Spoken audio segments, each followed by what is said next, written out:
एक बार महादेव जी पार्वती सहित नर्मदा के तट पर गए। वहाँ एक सुंदर स्थान पर पार्वती जी ने महादेव जी के साथ चौपड़ खेलने की इच्छा व्यक्त की। तब शिव जी ने कहा, हमारी हार जीत का साक्षी कौन होगा? पार्वती ने तत्काल वहाँ की घास के तिनके बटोर कर एक पुतला बनाया और उसमें प्राण प्रतिष्ठा करके उससे कहा, बेटा, हम चौपड़ खेलना चाहते हैं, किंतु यहाँ हार जीत का साक्षी कोई नहीं है। अतः खेल के अंत में तुम हमारी हार जीत की साक्षी होकर बताना कि हम में से कौन जीता, कौन हारा। खेल आरंभ हुआ। दैवयोग से तीनों बार पार्वती जी ही जीती। जब अंत में बालक से हार जीत का निर्णय कराया गया तो उसने महादेव जी को विजयी बताया। परिणामतः पार्वती जी ने क्रुद्ध होकर उसे एक पांव से लंगड़ा होने और वहां के कीचड़ में पड़ा रहकर दैक भोगने का शाप दे दिया। बालक ने विनम्रता पूर्वक कहा, माँ, मुझसे अज्ञानवश ऐसा हो गया है। मैंने किसी कुटिलता या द्वेष के कारण ऐसा नहीं किया। मुझे क्षमा करें तथा शाप से मुक्ति का उपाय बताएं।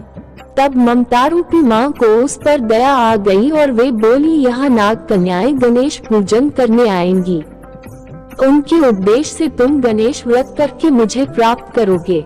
इतना कहकर वे कैलाश पर्वत चली गईं। एक वर्ष बाद वहाँ श्रावण में नाग कन्याएं गणेश पूजन के लिए आईं। नाग कन्याओं ने गणेश व्रत करके उस बालक को भी व्रत की विधि बताई। तत्पश्चात बालक ने 12 दिन तक श्री गणेश जी का व्रत किया। तब गणेश जी ने उसे दर्शन देकर कहा, मैं तुम्हारे व्रत से प्रसन्न हूँ, मनोवांछित वर मांगो। बालक बोला, भगवान, मेरे पांव में इतनी शक्ति दे दो कि मैं कैलाश पर्वत पर अपने माता पिता के पास पहुँच सकूं और वे मुझ पर प्रसन्न हो जाएं। गणेश जी तथास्तु कहकर अंतर्धान हो गए। बालक भगवान शिव के चरणों में पहुंच गया। शिव जी ने उससे वहां तक पहुंचने के साधन के बारे में पूछा। तब बालक ने सारी कथा शिव जी को सुना दी। उधर उसी दिन से अप्रसन्न होकर पार्वती शिव जी से भी विमुख हो गई थी।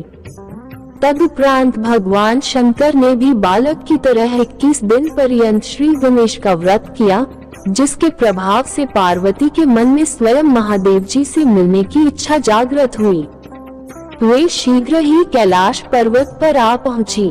वहां पहुंचकर पार्वती जी ने शिव जी से पूछा, भगवान, आपने ऐसा कौन सा उपाय किया जिसके फलस्वरूप मैं आपके पास भागी आ गई हूँ? शिव जी ने गणेश व्रत का इतिहास उनसे कह दिया। तब पार्वती जी ने अपने पुत्र कार्तिकेय से मिलने की इच्छा से 21 दिन पर्यंत 21-21 की संख्या में दूर्वा, पुष्प तथा लड्डुओं से गणेश जी का पूजन किया। 21वें दिन कार्तिकेय स्वयं ही पार्वती जी से आ मिले। उन्होंने भी मां के मुख से इस व्रत का महात्म्य सुनकर व्रत किया। कार्तिकेय ने यही व्रत विश्वामित्र जी को बताया। विश्वामित्र जी ने व्रत करके गणेश जी से जन्म से मुक्त होकर ब्रह्म ऋषि होने का वर मांगा।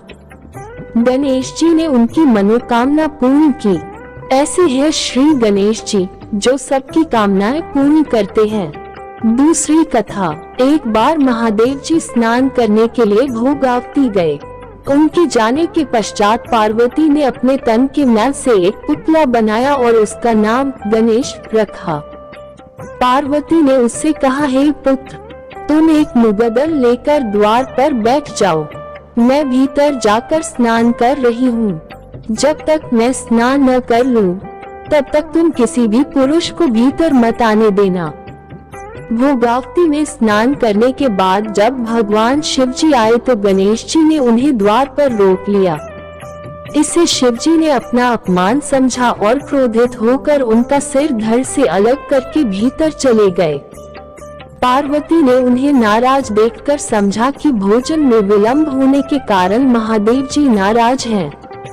इसलिए उन्होंने तत्काल 2 थालियों में भोजन परोसकर शिव जी को बुलाया। तब दूसरा थाल देखकर तनिक आश्चर्यचकित होकर शिव जी ने पूछा, ये दूसरा थाल किसके लिए है? पार्वती जी बोली, पुत्र गणेश के लिए है। जो बाहर द्वार पर पहरा दे रहा है। ये सुनकर शिवजी और अधिक आश्चर्यचकित हुए। तुम्हारा पुत्र पहरा दे रहा है? हाँ नाथ, क्या आपने उसे देखा नहीं? देखा तो था, किंतु मैंने तो अपने रोके जाने पर उसे कोई उद्दंड बालक समझकर उसका सिर काट दिया। ये सुनकर पार्वती जी बहुत दुखी हुई। वे विलाप करने लगी। तब पार्वती जी को प्रसन्न करने के लिए भगवान शिव ने एक हाथी के बच्चे का सिर काटकर बालक के धड़ से जोड़ दिया। पार्वती जी इस प्रकार पुत्र गणेश को पाकर बहुत प्रसन्न हुई। उन्होंने पति तथा पुत्र को प्रीतिपूर्वक भोजन कराकर बाद में स्वयं भोजन किया। ये घटना भाद्रपद शुक्ल चतुर्थी को हुई थी, इसलिए ये तिथि पुण्य पर्व के रूप में मनाई जाती है।